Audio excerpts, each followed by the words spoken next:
السلام علیکم عزیز طلبہ، آج ہم کرۂ حجری یا لیتھوسفیئر کے بارے میں معلومات حاصل کریں گے۔ یہ جماعت ہشتم کا جغرافیہ کا دوسرا سبق ہے۔ میں ہوں Samina Farzana, government junior college Sedam, ضلع گلبرگہ، اور آپ اس ویڈیو کو سوشل سائنس ورلڈ نامی یوٹیوب چینل پر دیکھ رہے ہیں۔ پیارے بچوں، لیتھوسفیئر کے معنی اور اس کی اہمیت جانیں گے۔ زمین کی خارجی اور زیادہ ٹھوس پرت کو لیتھوسفیئر کہتے ہیں۔ لیتھوسفیئر کے معنی پتھر کے ہوتے ہیں۔ لیتھوسفیئر میں چٹانیں، معدنیات، مٹی وغیرہ کے بارے میں مطالعہ کیا جاتا ہے۔ لیتھوسفیئر میں سلیکا، المونیم، میگنیشیم جیسے عناصر ہوتے ہیں۔ لیتھوسفیئر میں ہوا اور پانی کی موجودگی کی وجہ سے زندگی کا وجود ہوتا ہے۔ لیتھوسفیئر اپنی خصوصیات کی وجہ سے مختلف ہے، مثلاً پہاڑ، سطح مرتفع، ہموار میدان وغیرہ۔ پیارے بچوں، زمین کے اندرونی ساخت اور ترکیب کے بارے میں جانیں گے۔ ہمارا سیارہ زمین تقریباً 4.6 بلین سال پرانا ہے۔ اس میں آج بھی تغیر ہوتا رہتا ہے۔ تغیر کے معنی ہیں تبدیلیاں۔ کیمیائی مرکبات اشیاء کے اعتبار سے زمین کی اندرونی ساخت کو ہم 3 حصوں میں تقسیم کر سکتے ہیں۔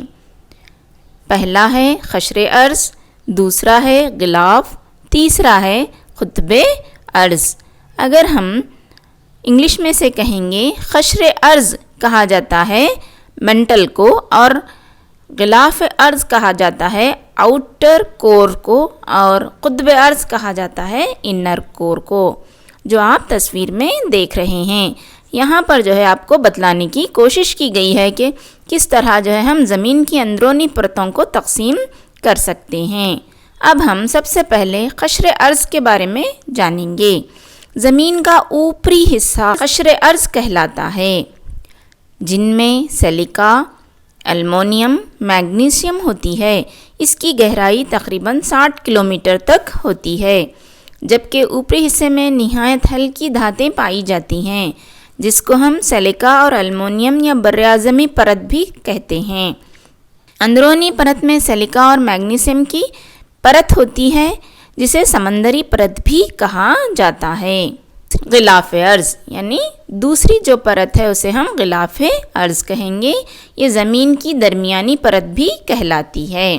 آپ نیچے والی تصویر میں جو یلو کلر یا پیلا کلر دیکھ رہے ہیں، اس کو ہم غلاف ارض کہیں گے۔ اس پر کی گہرائی 2900 کلومیٹر سطح سمندر سے ہوتی ہے۔ اس میں دھاتیں نیم پگھلی یا جزوی طور پر پگھلی ہوئی ہوتی ہیں، جن کو میگما یا آتشی مادہ کہا جاتا ہے۔ غلاف ارض ٹھوس اور مضبوط چٹانوں سے بنا ہوا ہوتا ہے، جو دھاتوں کی شکل میں ہوتا ہے۔ غلاف ارض کے بھی 2 حصے ہیں، ایک اوپری غلاف ارض یا آستھونوسفیئر جو جزوی طور پر پگھلا ہوا ہوتا ہے۔ نمبر 2 یعنی غلاف ارض کا دوسرا جو حصہ ہے اسے ہم نچلا غلاف ارض یا موسسفیئر کہتے ہیں، جو خالص ٹھوس شکل میں ہوتا ہے۔ ان پرتوں کے ملنے والے حصے کو مہاروی سکمو کہا جاتا ہے، جبکہ غلاف ارض سے علیحدہ کرنے والی حد کو گیوٹنبرگ ڈسکنٹینیوٹی کہا جاتا ہے۔ پیارے بچوں، اب ہم قطب ارض کے بارے میں جانیں گے۔ یہ زمین کا اندرونی حصہ ہوتا ہے۔ آپ دونوں تصاویر میں دیکھ رہے ہیں، جو بالکل بیچوں بیچ کا جو پیلے کلر میں بتلایا گیا ہے، اس حصے کو ہم قطب ارض کہیں گے۔ اس پرت کی گہرائی 6371 میٹر زمین کی سطح سے اندر ہوتی ہے۔ اس کرے کی اہم دھاتیں نکل، سیسا اور لوہا ہیں۔ اس کو نائف کہا جاتا ہے۔ قطب ارض کو 2 ذیلی پرتوں میں تقسیم کیا جاتا ہے۔ ایک ہے باہری قطب ارض، جہاں پگھلا ہوا مادہ دھاتوں کی شکل میں، مائع کی شکل میں ہوتا ہے، اندرونی خطب ارض یا ٹھوس مغز بھی اسے ہم کہہ سکتے ہیں۔ چٹانیں، اب لتھوسفیئر کی ایک اور خصوصیت ہوتی ہے کہ یہاں پر چٹانیں پائی جاتی ہیں۔ چٹانیں ایک ٹھوس غیر نامیاتی جوہر ہوتے ہیں۔ چٹانیں مختلف طبعی یا فطری عمل کا نتیجہ ہوتے ہیں۔ چٹانیں کی تخلیق کے طریقہ کار 3 صورتیں ہیں۔ ایک آتشی یا ناری چٹانیں، دوسرا تلچھٹ والی یا گادی چٹانیں، تیسرا تبدیلی حیت والی چٹانیں۔ یعنی جو چٹانیں بنتی ہیں وہ ان 3 وجوہات سے وجود میں آتی ہیں۔ اب ہم ناری یا آتشی چٹانوں کے بارے میں جانیں گے۔ یہ آتش فشاں سے بنی ہوئی ہوتی ہیں۔ جب آتش فشاں پھٹتا ہے تو ان میں مختلف دھاتیں باہر نکل آتی ہیں۔ ان میں سے سب سے اہم لاوا ہوتا ہے جب یہ کھولتا ہوا ہوتا ہے۔ لاوا سینکڑوں سال بعد جب ٹھنڈا ہوتا ہے تو اس سے جو چٹانیں بنتی ہیں اس کو ہم ناری چٹانیں کہتے ہیں۔ اب ہم آتشی چٹانوں کی بھی 2 قسمیں دیکھیں گے۔ آتشی چٹانیں 2 طرح کی ہوتی ہیں، ایک چمکیلا آتشی چٹان اور دوسرا بیسالٹ۔ آتشی چٹانوں کی ایک اور قسم ہے متغیر۔ متغیر چٹانوں کی بھی 2 قسمیں ہیں، ڈائٹ چٹانیں، پلوٹو چٹانیں۔ اب تلچھٹ چٹانوں کے بارے میں جانیں گے۔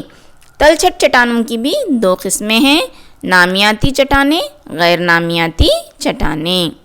نامیاتی چٹانوں کی بھی 2 قسمیں ہیں، ایک ہے کاربونیشیس اور دوسرا ہے کیلکرس۔ کیلکرس کی بھی ہم 2 قسمیں دیکھتے ہیں، ایک چونے کا پتھر، دوسرا کوئلہ۔ غیر نامیاتی چٹانوں کی بھی 2 قسمیں ہیں، وہ ہیں کیمیائی انداز سے اور دوسرا ہے تکنیکی انداز سے۔ کیمیائی انداز سے کی قسم ہے نمکین چٹانیں، تکنیکی انداز کی قسم ہے ریتیلا پتھر۔ یہ چٹانوں کی قسمیں ہم نے دیکھیں۔ یہاں نیچے آپ کو تلچھٹ چٹانیں اور آتشی چٹانوں کا چارٹ دیا گیا ہے، اسے آپ دیکھ رہے ہیں۔ تلچھٹ والی آتشی چٹانیں یا سیڈمنٹری راکس کے بارے میں جانیں گے۔ پانی میں پرت جمانے والی یہ چٹان ہوتی ہے، اکثر جھیل یا سمندر کے علاقے میں پائی جاتی ہے۔ غیر نامیاتی تلچھٹ والی چٹانیں یہ مسامدار ریتی اور شل نرم پتھر سے تشکیل پاتی ہیں۔ نامیاتی آتشی چٹان عام طور پر پودوں کے سڑنے اور جانوروں کے پڑے قالب پر بنتی ہیں۔ چونے اور کوئلہ نامیاتی چٹانوں کی بہترین مثال ہے۔ پیارے طلباء، اب ہم متغیر چٹانوں کے بارے میں جانیں گے۔ متغیر چٹانوں کو کوٹری شیری 3 درجے کی چٹانیں بھی کہا جاتا ہے۔ گرمی اور دباؤ اور ماحول کی وجہ سے اس میں تغیر ہوتا رہتا ہے۔ اس کی مثالیں ہیں بسالٹ، گرانائٹ، چونے کا پتھر، سنگ مرمر، کوئلہ، گرافائٹ، ہیرا وغیرہ۔ یہ اکثر اس میں تبدیلیاں ہوتی رہتی ہیں۔ قیمتی پتھر مثلاً یاقوت، لال، زمرد متغیر چٹانوں سے ہی بنتے ہیں۔ زمین کی صورت کی تبدیلیاں، یہ اب تک ہم نے لتھوسفیئر میں پائے جانے والے عناصر کے بارے میں دیکھا۔ اب ہم زمین میں ہمیشہ تغیر ہوتا رہتا ہے، کن کن صورتوں میں ہوتا ہے یہ ہم جانیں گے۔ زمینی قوتیں 2 طرح کی ہوتی ہیں، ایک اندرونی قوت، ایک بیرونی قوت۔ اندرونی قوت کا مطلب ہے یہ قوت جو زمین کے پرتوں کے اندر ہے اور زمین کی سطح پر اثر انداز ہوتی ہے، مثال کے طور پر آتش فشاں، زلزلے وغیرہ۔ اگر آپ کو سوال آیا زمین کی اندرونی قوت کیا ہے تو آپ لوگ جواب لکھنا آتش فشاں اور زلزلے وغیرہ۔ آتش فشاں کا مطلب ہے چٹانوں کے چھلکے یا پرت کا کھل جانا، جس کی وجہ سے پگھلا ہوا مادہ باہر نکل پڑتا ہے۔ آتش فشاں اندرونی دباؤ گرمی کے باعث واقع ہوتے ہیں۔ آپ نیچے والی تصویر میں آتش فشاں کا پھٹ پڑنے والا منظر اپنی اسکرین پر دیکھ رہے ہیں۔ اب بچوں ہم آتش فشاں کی قسمیں جانیں گے۔ آتش فشاں کی قسمیں یہ ہیں: نمبر 1 سرگرم آتش فشاں، نمبر 2 بے حرکت آتش فشاں، نمبر 3 بجھے ہوئے آتش فشاں۔ آتش فشاں کی دھاتیں جو لاوے کی شکل میں نکلتی ہیں، ان کی بھی 3 قسمیں ہیں۔ ایک ٹھوس، جس میں آتش فشاں بم، کوئلہ، راکھ، ہلکا لاوا اور اسفنج نما دھواں شامل ہے، اسے ہم ٹھوس آتش فشاں کی دھاتیں کہیں گے۔ دوسرا، جب آتش فشاں پھٹ پڑتا ہے اس وقت گیسز خارج ہوتی ہیں۔ ان گیسز میں پائی جانے والی اہم گیسز ہیں سلفر، ہائیڈروجن، کاربن ڈائی آکسائڈ وغیرہ، جیسے کہ آپ اپنے اسکرین پر دیکھ رہے ہیں۔ تیسرا ہے مایا، یعنی مائع میں کیا ہوتا ہے؟ لاوا ہوتا ہے، جو پگھلی ہوئی دھاتیں ہوتی ہیں۔ آتش فشاں کے دہانے کو، دہانہ یعنی جو ہے جہاں سے آتش فشاں پھٹ پڑتا ہے، اس کو ہم کیا کہیں گے؟ کریٹریا۔ کیا کہیں گے؟ کریٹریا۔ آتش فشاں کے علاقے اکثر کہاں پڑتے ہیں بھائی بولے تو جاپان، فلپائن، مرکزی اور جنوبی امریکہ میں زیادہ آتش فشاں پھٹتے رہتے ہیں۔ ان علاقوں کو ہم آتش فشاں کے علاقے کہیں گے۔ پیارے بچوں، اب ہم زلزلوں کے بارے میں جانیں گے۔ اچانک زمین کا ہلنا یا حرکت کرنا زلزلے کہلاتا ہے۔ اندرونی قوت زلزلے کا باعث ہوتی ہے۔ زمین کے طبقات کی حرکت کو حلقے کہا جاتا ہے۔ زلزلے کے علم کو سیسمولوجی کہا جاتا ہے۔ زلزلے درج کرنے کے لیے جو آلہ استعمال کیا جاتا ہے اس کو سیسموگراف کہتے ہیں۔ میں نے آپ کی سمجھ کے لیے اوپر جو تصویر لگائی ہے وہ سیسموگراف کی تصویر ہے۔ سطح زمین کے نیچے کی جگہ جہاں زلزلہ پیدا ہوتا ہے اس کو ارتکاز کہتے ہیں۔ نیچے والی تصویر میں آپ جو چھوٹا والا دائرہ دیکھ رہے ہیں، فوکس جہاں لکھا ہوا ہے وہ ہوتا ہے ارتکاز، اس جگہ کو ارتکاز کہتے ہیں۔ عمودی انداز کا زمینی سطح مرکز جو ارتکاز سے اوپر ہوتا ہے اسے ایپی سینٹر کہا جاتا ہے۔ بالکل جہاں ارتکاز ہوتا ہے اسی جگہ پر اوپر والا جو حصہ ہوتا ہے زمین کے، اسے ہم ایپی سینٹر کہیں گے۔ زلزلے سے جو ارتعاش دور دور تک پھیلتا ہے اس کو زلزلے کی لہریں کہا جاتا ہے۔ زلزلے کی لہروں کی بھی 3 قسمیں ہیں۔ ابتدائی لہریں یہ ارتکاز سے ایپی سینٹر تک پہنچتی ہیں۔ ارتکاز ابھی میں نے آپ کو سمجھایا، مرکز سے لے کر جہاں اوپر کا جو حصہ ہوتا ہے وہاں تک یہ لہریں زور زور سے آتی ہیں۔ دوسری ہیں ثانوی لہریں، یہ ہر سیکنڈ میں 6 سے 10 کلومیٹر کی رفتار سے آگے بڑھتی ہیں۔ یہاں اوپر والی تصویر میں آپ دیکھ رہے ہیں جہاں پر کالا وائٹ نشان کے بعد کالا بتلایا گیا ہے وہ ارتکاز ہے، اسی کے اوپر جو ڈاٹس ڈال کے لائن بتلائی گئی ہے وہ ایپی سینٹر ہے۔ اس کے بعد جو لہریں بتلائی گئی ہیں گول گول دائروں کی شکل میں، جو لال لہریں ہیں اسے ہم ثانوی لہریں کہیں گے۔ اسی طرح زلزلے کی لہروں کی تیسری قسم ہے سطح کی لہریں۔ اوپر والی تصویر میں جو پیلا علاقہ آپ کو دکھائی دے رہا ہے وہاں پر سطح کی لہریں ہوتی ہیں۔ یہ انتہائی تباہ کن ہوتی ہیں، فی سیکنڈ 6 کلومیٹر کی رفتار سے یہ دوڑتی ہیں اور حد درجہ نقصان پہنچاتی ہیں۔ پیارے طلباء، زلزلے کی جسامت اور شدت کو رکٹر پیمانے پر یا مرکلی پیمانے پر ناپا جاتا ہے۔ زلزلے کے نقصانات: زمین کا کھسکنا، اچانک سیلاب کا آنا، جائیداد کا نقصان، جانی اور مالی نقصان ہوتا ہے۔ اگر ہم دنیا میں دیکھیں گے کہ زلزلے کے علاقے کون سے ہیں تو وہ ہیں جاپان، امریکہ، میکسیکو، فلپائن، پیرو، چلی وغیرہ، جہاں اکثر زلزلے آتے رہتے ہیں۔ پیارے طلباء، اب ہم سونامی کے بارے میں جانیں گے۔ سمندر یا دریا کی اونچی لہروں کو سونامی کہا جاتا ہے۔ سمندر کے اندر ہونے والے زلزلے، آتش فشاں، نیوکلیائی تجربات، زمین کا کھسکنا، شہاب ثاقب کی زد میں آنے کی وجہ سے سمندری لہریں اوپر اڑتی ہیں اور سونامی واقع ہوتا ہے۔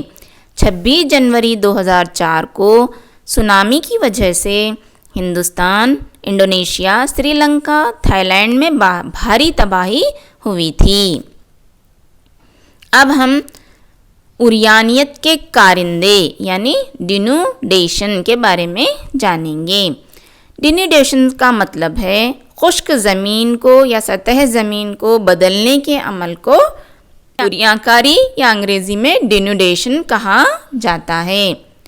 چند فطری عوامل ہیں جس کی وجہ سے عریاں کاری ہوتی رہتی ہے۔ اس میں ہے ندیاں، برفانی تودے، زیر زمین پانی کا جمع ہونا، ہوا، موجیں وغیرہ۔ اس سے زمین میں مسلسل تبدیلیاں آتی رہتی ہیں۔ سب سے پہلے ہم ندی کا عمل پڑھیں گے۔ ندی بہتے پانی کی صورت ہوتی ہے جو عریاں کاری کے عمل کی سطح زمین پر کرتی ہے۔ ندی کی پیدائش اچھلتے ہوئے پانی سے ہوتی ہے اور اپنے ساتھ برف کے تودے کے پگھلنے یا برسات کی پانی کی وجہ سے یہ سیراب ہو کر جب زمین پر سے گزرتی ہے تو آس پاس عریاں کاری کرتی ہوئی جاتی ہے۔ تو ہم عریانیت کے کارندے میں ندی کو پہلا کارندہ سمجھتے ہیں۔ اب ہم عریاں کاری کا دوسرا کارندہ ہے برفانی تودے۔ کارندہ کے معنی وہ اشیاء جو عریاں کاری یہ مددگار ثابت ہوتے ہیں۔ برفانی تودے کو ہم انگریزی میں گلیشیئرز کہیں گے۔ گلیشیئرز برف کے بڑے بڑے تودے ہوتے ہیں جو برفانی مقامات میں بنتے ہیں۔ گلیشیئرز کی بھی 2 قسمیں ہیں۔ نمبر 1 پہاڑوں کے تودے۔ یہ پہاڑوں مثلاً ہمالیہ میں بنتے ہیں اور گرما میں پگھل کر نیچے آتے ہیں۔ جب یہ نیچے آتے ہیں تو وادیاں بناتے ہوئے آتے ہیں، مثلاً گنگوتری گلیشیئر، یمنوتری گلیشیئر وغیرہ۔ اوپر والی تصویر میں آپ پہاڑی تودے یا پہاڑی برفانی تودے دیکھ رہے ہیں۔ برفانی تودوں کی دوسری مثال ہے بر اعظمی برفانی تودے جو نیچے کی تصویر میں بتلایا گیا ہے۔ یہ پھیلی ہوئی برفانی چادریں ہوتی ہیں جیسے انٹارکٹیکا اور گرین لینڈ میں پائی جاتی ہے۔ یہ بہاؤ، نقل مکانی، ذخیرہ اندوزی کا کام کرتے ہیں جس سے ساحلوں پر کٹاؤ ہوتا ہے جو عریاں کاری کا سبب بنتا ہے۔ اب ہم عریاں کاری زیر زمین پانی کی وجہ سے کس طرح ہوتی ہے اسے دیکھتے ہیں۔ زیر زمین پانی رستے ہوئے زمین کے نیچے جذب ہو جاتا ہے۔ اس وقت وہ زیر زمین چٹانوں سے گزرتا ہے۔ چند چٹانوں کی قسمیں پانی کو جذب کرتی ہیں۔ اس کو ہم مسامدار پورس چٹانیں، جو پانی کو جذب نہیں کرتی ان کو غیر مسامدار ایمیرویس چٹانیں کہتے ہیں۔ مسامدار پورس چٹانیں جو پانی کا ذخیرہ رکھتی ہیں ان کو ایفیر کہا جاتا ہے اور ایک لچک یہ بناتی ہیں۔ جہاں آتش فشانی چٹانیں ہوتی ہیں وہاں گرم لچک والے قدرتی چشمے ہوتے ہیں، ان کو گیزر کہا جاتا ہے۔